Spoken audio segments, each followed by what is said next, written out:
Hello everyone, welcome back to my YouTube channel. तो स्वागत है आप सभी का हमारे चैनल पे। आज की वीडियो में हम सीखने वाले हैं ब्लाउज़ की कटिंग किस तरीके से करते हैं। सिंपल ब्लाउज़ की कटिंग किस तरीके से करते हैं, स्टेप बाय स्टेप आपको पूरी जानकारी दी जाएगी। आप लोग अगर नाप लेने का वीडियो नहीं देखे तो इसके पहले वाला जो हमारा वीडियो है उसमें नाप लेने का टोटल जानकारी दिया गया है। तो इस तरीके से एक ब्लाउज़ को कट करने के लिए इतने सारे नाप का ज़रूरत होता है, जो कि देख सकते हैं यहाँ पे। आप चाहे तो इसे नोट कर सकते हैं या हमारे पिछले वाले वीडियो को जाकर देख सकते हैं। तो आइए नाप के हिसाब से आज हम ब्लाउज़ कट करेंगे। तो यहाँ पे एक ब्लाउज पीस ले लेंगे। जो लोग अभी सीख रहे हैं वो लोग नॉर्मली किसी भी कपड़े में कट कर सकते हैं। तो इस तरीके से यहाँ पे एक ब्लाउज़ पीस रखेंगे और इसको कट कर लेंगे। तो कैसे कट करेंगे, सबसे पहले देख सकते हैं कपड़े को किस तरीके से फोल्ड करते हैं वो भी सीखेंगे। यहाँ पे दोनों किनारे में इस तरीके का कोर बना होता है। तो हमेशा जब भी कपड़ा बिछाते हैं तो इस तरीके से कभी नहीं बिछाएंगे, कपड़ा बहुत कम बचता है। तो इस तरीके से फोल्ड करेंगे। जो ये कोर वाला पार्ट होगा उसको इस तरीके अपने तरफ रखेंगे और उठाकर इस तरीके से सामने की तरफ फोल्ड करेंगे। जिस तरफ आप बैठे हैं वो आपके साइड ये फोल्ड वाला पार्ट आना चाहिए। जो राउंड फोल्ड है, बंद वाला पार्ट, वो आपकी तरफ होना चाहिए और खुला वाला जो पार्ट है वो आपके सामने की तरफ होना चाहिए। तो इस तरीके से अगर कपड़े फोल्ड करते हैं तो आपका आसानी से 80 सेंटीमीटर में भी ब्लाउज़ निकल जाएगा जोड़ लगाकर। ऐसे नॉर्मली आप अगर इस तरीके से कट करते हैं तो आपका बाजू निकालने में थोड़ा सा प्रॉब्लम आएगा। तो यहाँ पे कोर वाले पार्ट को इस तरीके से फोल्ड किए हैं और ये कपड़ा कितना फोल्ड करना है वो भी देखेंगे। तो इस तरीके से हम इसको फोल्ड करेंगे 12 इंच। 12 से थोड़ा सा ज़्यादा है तो इसको कम कर लेंगे।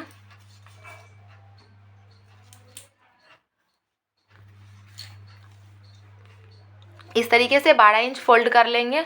अब हमें क्या करना है, लेंथ लेना है। देख सकते हैं मेज़रमेंट आप लोग के सामने है। अगर फिर भी कोई कन्फ्यूज़न रह जाता है तो आप लोग कमेंट करके ज़रूर पूछिएगा। तो यहाँ पे देख सकते हैं नीचे के साइड से लंबाई लेंगे। कपड़े को इस तरीके से फोल्ड कर देंगे और नीचे की साइड से जो ओपन वाला साइड होता है वहाँ से लेंथ रखते हैं। तो फीता को यहाँ रखेंगे और लेंथ नापेंगे। लेंथ है हमारा 13.5, 13.5 इंच है। 13.5 इंच लंबाई है। इसमें 2 इंच प्लस करेंगे तो 15.5 इंच हो जाएगा। तो जो भी आपके मेज़रमेंट में लंबाई रहेगा या जितना भी रहेगा, 15 रहेगा तो 15 पहले लेंगे, उसमें 2 इंच प्लस करेंगे। किसी भी नाप में 2 इंच बढ़ाते हैं। अगर ब्लाउज़ का लेंथ आपको कम रखना है, बहुत ज़्यादा नहीं बढ़ाना है, तो वहाँ पे आप 1 इंच भी रख सकते हैं। तो इस तरीके से हम यहाँ पे लंबाई ले लिए हैं। लंबाई लेने के बाद अब हम यहाँ पे शोल्डर लेते हैं। तो बहुत बार हम ये चीज़ बता चुके हैं कि शोल्डर अगर हम बॉडी से नापे हुए हैं तो हम शोल्डर बॉडी के अकॉर्डिंग रखेंगे। लेकिन अगर हम बॉडी से शोल्डर नहीं नापे, ये हमारा ब्लाउज से नापा हुआ है तो हम उसमें शोल्डर नहीं नापे हैं, तो चेस्ट के अकॉर्डिंग हम शोल्डर रख सकते हैं। जैसे 35 इंच हमारा चेस्ट है तो 35 इंच चेस्ट के लिए शोल्डर आप 5.5 रख सकते हैं। ये हम अपने पिछले वाले वीडियो जो नाप वाला था उसमें ये चीज़ बताए थे कि अगर आपका शोल्डर नाप नहीं लिया हुआ है तो आप चेस्ट के अकॉर्डिंग अपना शोल्डर रख सकते हैं। तो 5.5 हम यहाँ पे शोल्डर रखेंगे और 5.5 शोल्डर के साथ साथ 5.5 हम अपने आर्मोल को भी लगाएंगे। तो इस तरीके से 5.5 आर्मोल का भी निशान लगाएंगे। इस तरीके से यहाँ स्केल से बराबर करेंगे।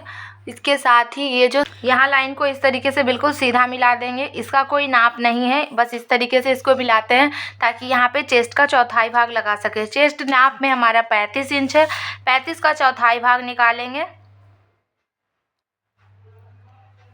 तो यहाँ पे 8.5 से 1 पॉइंट एक्स्ट्रा लेंगे हम यहाँ पे।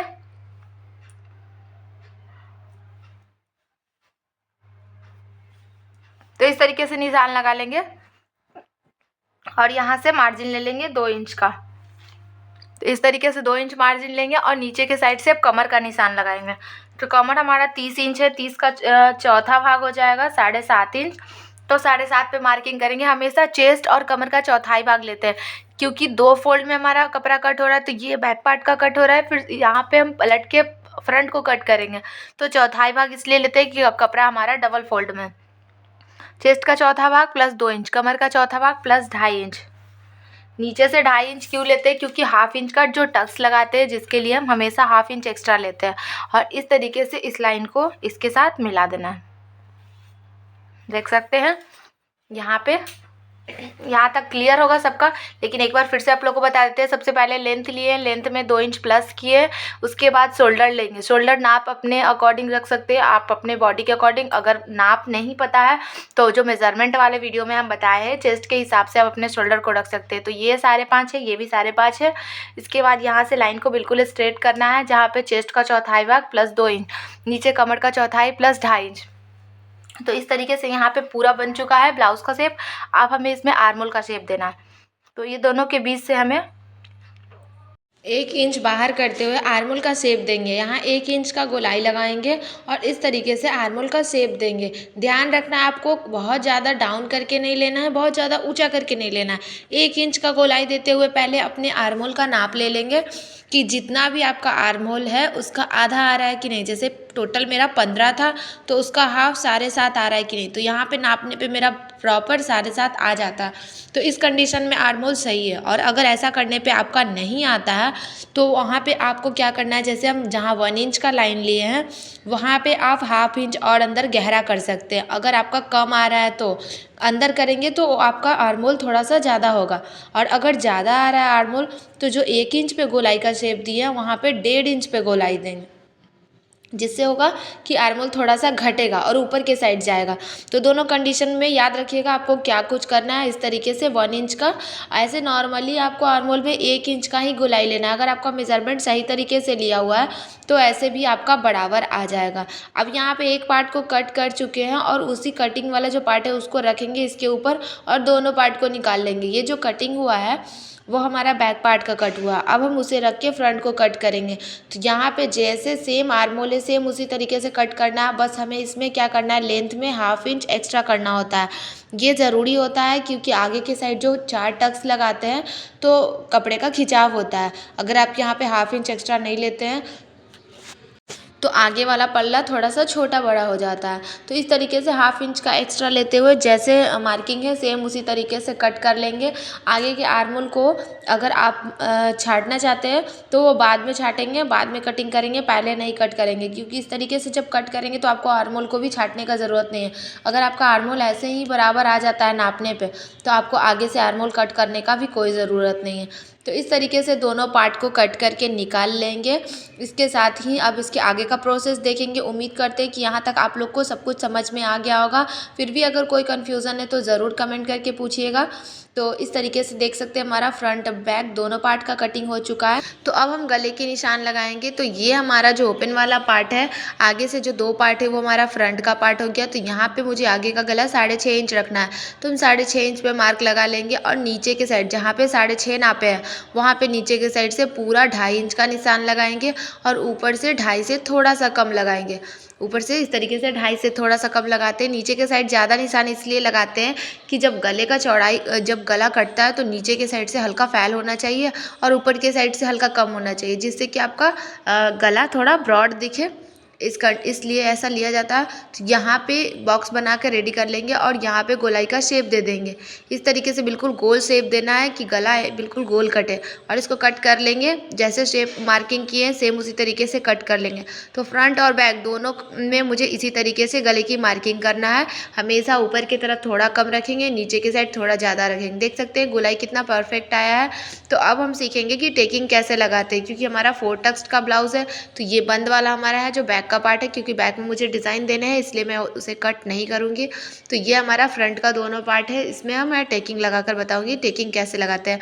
तो सबसे पहले टेकिंग लगाने के लिए आपको क्या करना होता है, इस तरीके से जिस तरफ से हुकाई की पट्टी लगाते हैं वहाँ से 3.5 इंच पे एक मार्किंग करना होता है और लंबाई में 4.5 इंच पे एक मार्क करते हैं और यहाँ पे ½ इंच का डिस्टेंस रखते हुए एक टेकिंग लगाएंगे और सेंटर ले लेंगे। सेंटर से 2-2 इंच का गैप रखते हुए तीनों जो टेकिंग होता है उसकी मार्किंग करेंगे। सबसे पहले नीचे वाले सेंटर की मार्किंग कर लेते हैं, उसके बाद उसी से सबका सेंटर निकाल कर तीनों टक्स को लगाते हैं। अब एक में लग चुका है उसी को दूसरे में छाप लेंगे। अगर आप लोग इसकी फुल डिटेल वीडियो देखना चाहते हैं तो कमेंट ज़रूर कीजिएगा। टेकिंग का हम अलग से एक वीडियो ज़रूर बनाएंगे क्योंकि अभी इसमें बनाना पॉसिबल नहीं होता है, बहुत लंबा वीडियो हो जाता है। तो अब बचे हुए कपड़े से बाजू की कटिंग करेंगे। तो सबसे पहले क्या करेंगे, कपड़े को डबल फोल्ड करेंगे। डबल फोल्ड कपड़ा कितना करना होता है, आर्म होल के हिसाब से करना होता है। आर्म होल जैसे हमारा 7.5 इंच था तो 2 इंच एक्स्ट्रा लेंगे तो 9 इंच हो जाएगा, 9.5 इंच हो जाएगा। तो 9.5 इंच पे कपड़ा डबल करेंगे। लंबाई मुझे यहाँ पे 5 इंच चाहिए था तो यहाँ 6 इंच रखेंगे, क्योंकि हमें ज़्यादा फोल्ड नहीं करना है। अगर आपको चौड़ा पट्टी फोल्ड करना है और कपड़ा आपके पास ज़्यादा है तो वहाँ पे आप 2.5 से 3 इंच का भी एक्स्ट्रा ले सकते हैं। अभी दूसरे साइड से क्या करेंगे, 2.5 इंच डाउन करके आर्म होल का शेप दे देंगे और 2 इंच नीचे बाजू का गोलाई लगाएंगे प्लस 2 इंच का मार्जिन दे देंगे। इस तरीके से बाजू हमारा यहाँ पे शेप बन चुका है। इसको कट कर लेंगे। इसी को रख के दूसरे बाजू को कट करेंगे। कपड़ा कम है इसलिए यहाँ पे एक एक बाजू को निकाल रहे हैं ताकि एक ही बाजू में जोड़ लगे, दोनों में जोड़ ना लगे। तो इस तरीके से आज पूरा कटिंग कंप्लीट होता है। नेक्स्ट वीडियो में इसकी बाजू की कटिंग की वीडियो ज़रूर बनाऊंगी। तो वीडियो आप लोगों को कैसा लगा कमेंट ज़रूर कीजिएगा और जो लोग चैनल पे नए हैं चैनल को सब्सक्राइब कर लीजिए, वीडियो को लाइक